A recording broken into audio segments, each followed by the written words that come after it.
शन्नो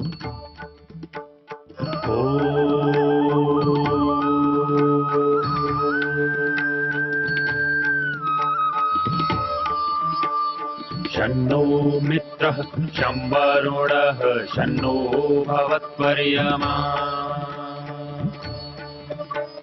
शन्न इन्द्रो बृहस्पतिः शन्नो विष्णुरुक्रमः ॐ शान्ति शान्ति शान्तिः।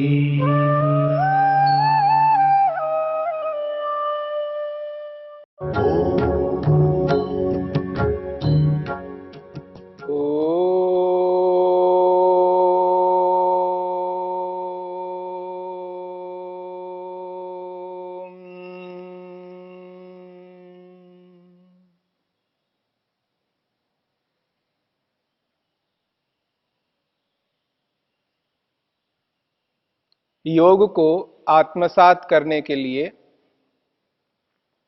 मन के 4 विषयों को समझने की बात कही है।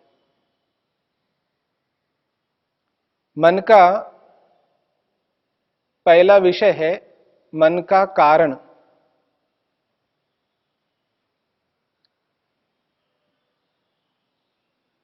मन का क्या कारण है?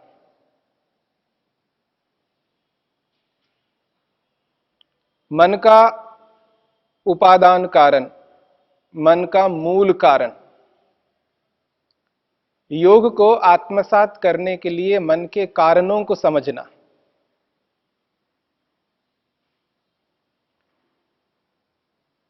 दूसरा विषय है मन का स्वभाव।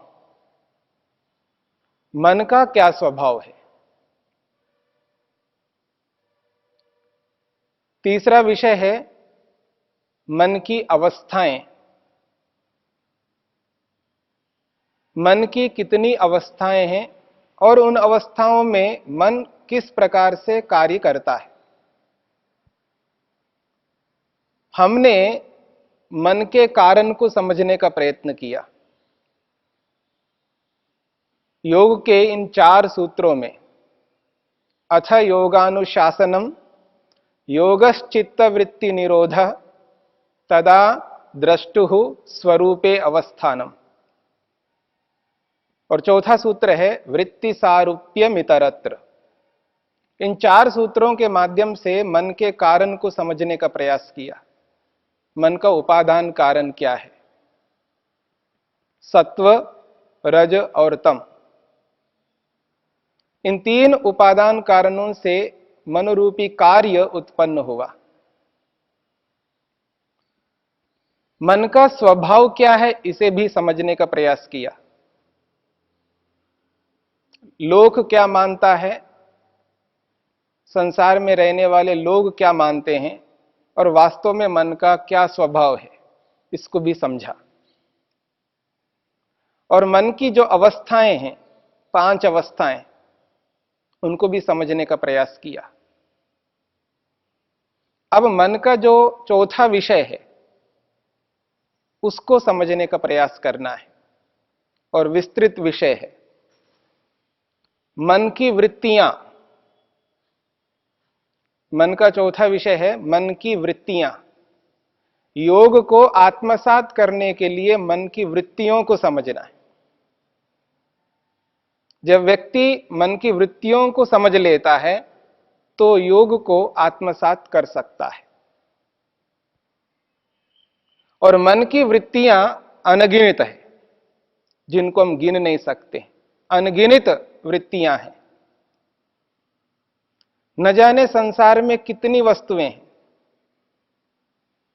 उनके प्रकार अलग अलग है। अलग अलग प्रकार की वस्तुओं को हम समझने का प्रयत्न करते हैं, उनको अपना विषय बना देते हैं, और एक एक विषय में गूढ़ता से उसके अंदर प्रवेश कर लेते हैं और उसको पकड़ करके रखने का प्रयास करते हैं, और उसी को सब कुछ एहसास करते हैं, अनुभव करते हैं। तो अलग अलग वृत्तियां हैं और इन सारी वृत्तियों को समझना है और इन सारी वृत्तियों को रोकना है, इकट्ठा करना है, बिल्कुल बंद कर देना, वृत्ति रहित की स्थिति में पहुंचना है। वृत्तियों को समझने पर ही हम वृत्तियों को रोक सकते हैं। महर्षि वेदव्यास ने कहा,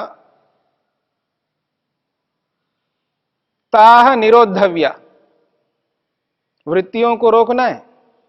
वृत्तियों को रोकने पर ही योग की सिद्धि होती है। ताह निरोधव्या बहुत्वे सति, चाहे कितनी भी वृत्तियां हो, अनगिनित हो, आप गिन नहीं सकते, कितनी भी हो, उन सारी वृत्तियों को रोको। बहुत्वे सति, बहुत अधिक वृत्तियों के होने पर भी उसको रोकना है। इन मन की वृत्तियों को रोकने के लिए ही योग का विधान है। महर्षि पतंजलि ने वृत्तियों को समझाने के लिए कहा है, वृत्तियां अनगिनित है, लेकिन उन अनगिनित वृत्तियों को विभागों में रख दिया। ऐसी ऐसी वृत्ति को ये नाम दे दिया, ऐसी वृत्ति का नाम ये है। मैं आपको देख रहा हूं और आपको देख करके मेरे मन में जैसा विचार उत्पन्न हो रहा है, आपके विषय में मेरे मन में जो विचार उत्पन्न हो रहा है, वो विचार एक वृत्ति है मन की। और आप एक व्यक्ति है, दो व्यक्ति है, 50 व्यक्ति है, हजार हैं, लाख हैं, करोड़ हैं, अरबों हैं, और जितने व्यक्तियों को मैं देखूंगा उतने प्रकार के अलग अलग विचार मन में बनाऊंगा।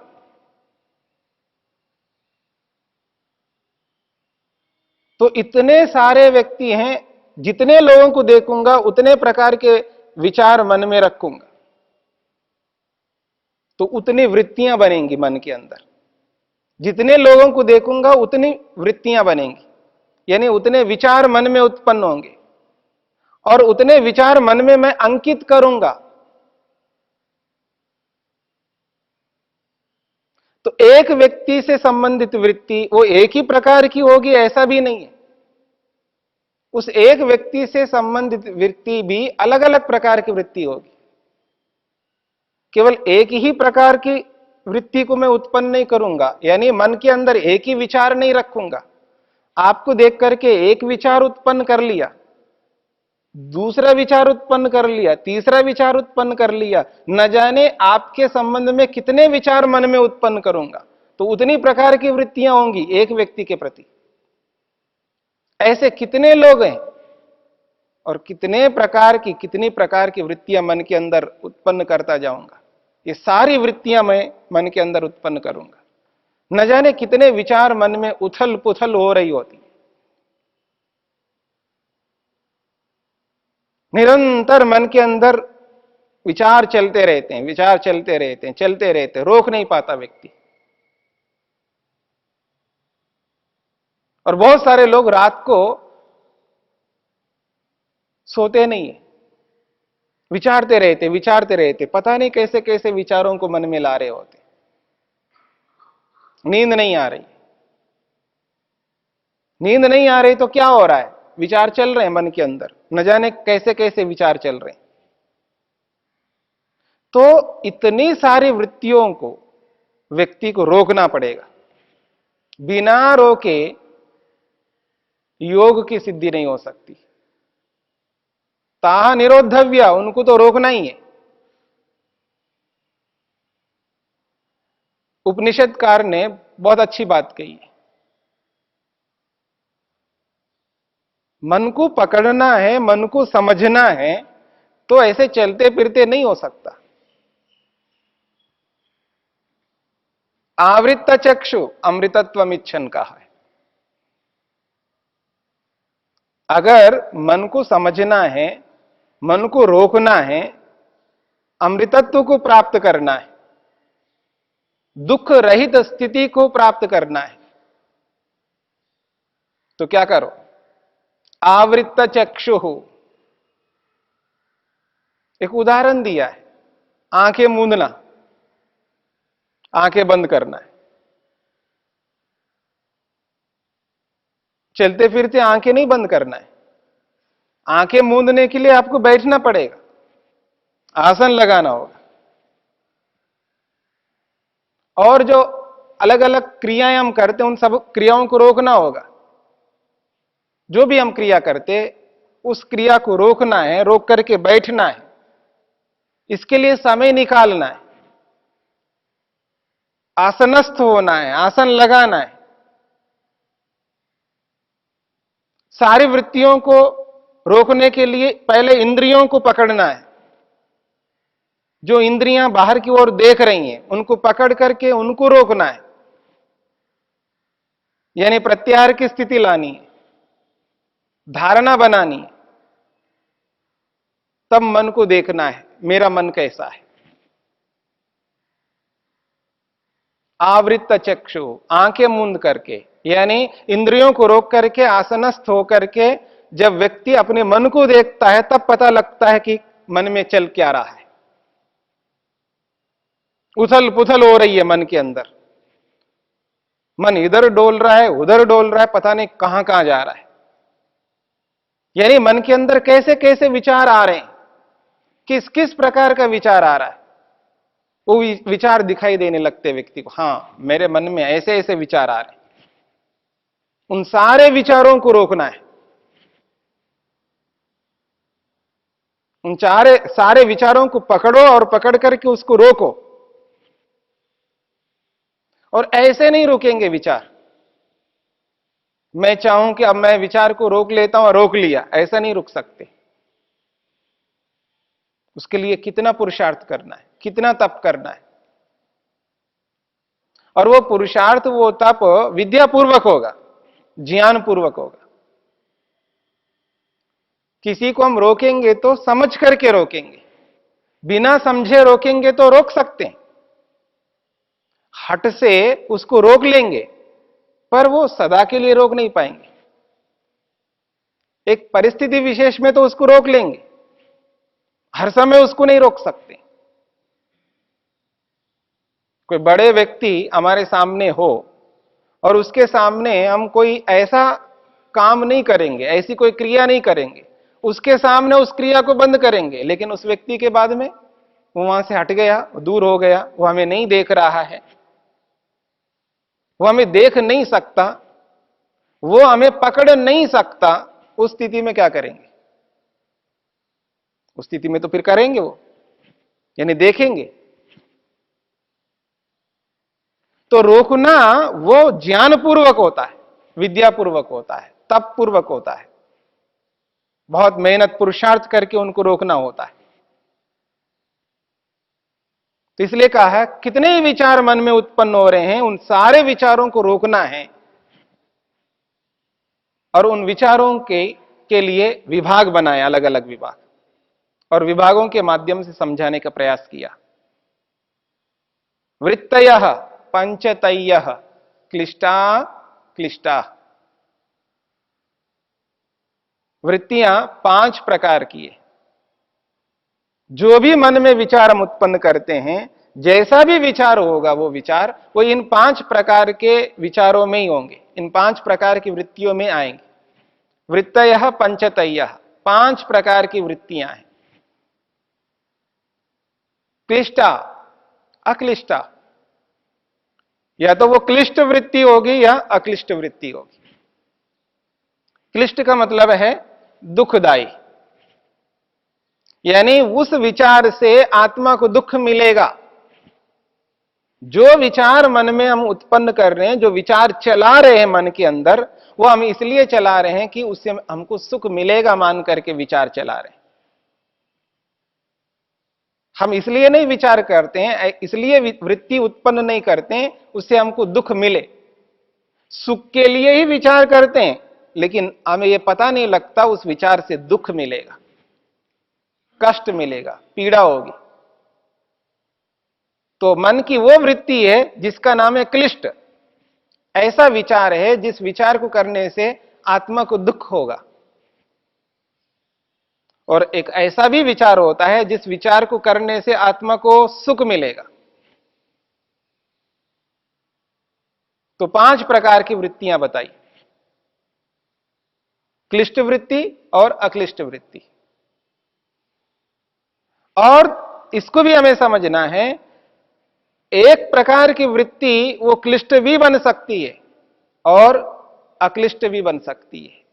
ये हमारे हाथ में है, हमारी बुद्धि के आधार पर निर्भर होगा कि हम उस वृत्ति को, उस विचार को सुखदायी बनाते हैं या दुखदायी बनाते हैं।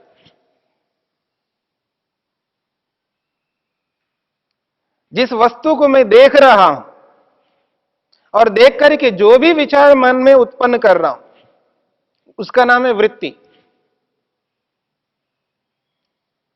उस वृत्ति को मैं चाहूंगा तो सुखदायी बनाऊंगा और मैं चाहूंगा तो दुखदायी बनाऊंगा। ये जो चाह है, ये जो इच्छा है मेरी, वो इच्छा यदि विद्यापूर्वक है, विद्यापूर्वक इच्छा है, तो उस विचार को मैं सुखदायी बना सकता हूं। यदि वो विचार विद्यापूर्वक नहीं है, अविद्यापूर्वक है, मूर्खतापूर्वक है, अज्ञानता से युक्त है, तो उसी विचार को मैं क्या करूंगा? दुखदायी बना लूंगा। दुखदायी विचार। एक ही विचार को सुखदायी और दुखदायी, ये दोनों स्थितियां बन सकती हैं। इन 5 प्रकार की वृत्तियों में ऐसा ही है, चाहे मैं उसको सुखदायी बनाऊं, चाहे उसको दुखदायी बनाऊं।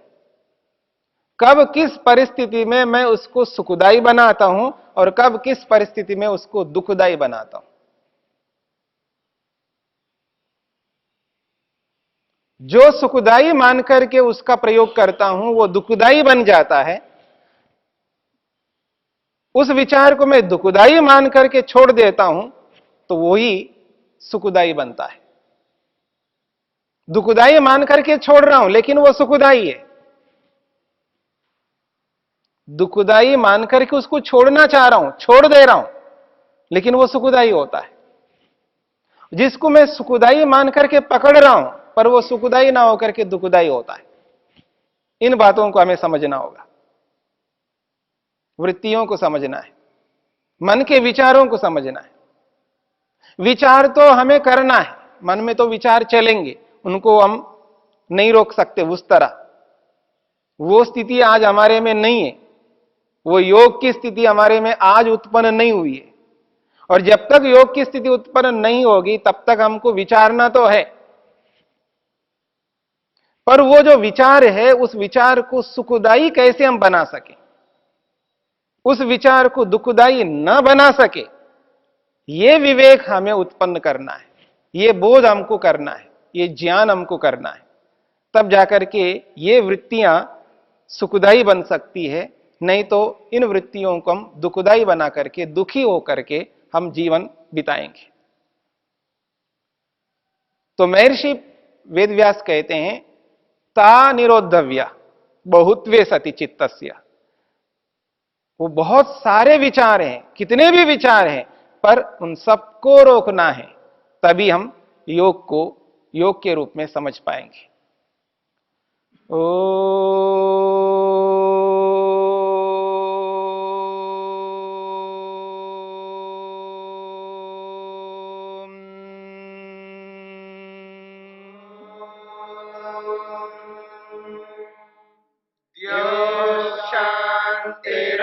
शांतिरंतरिक्षं शांति पृथिवी शांतिरापः शांतिरोषधयः शांतिः वनस्पतयः शांतिर्विश्वे देवा शांतिर्ब्रह्म शांति सर्वं शांति शांतिरेव शांति क्षमा शांतिरेधि।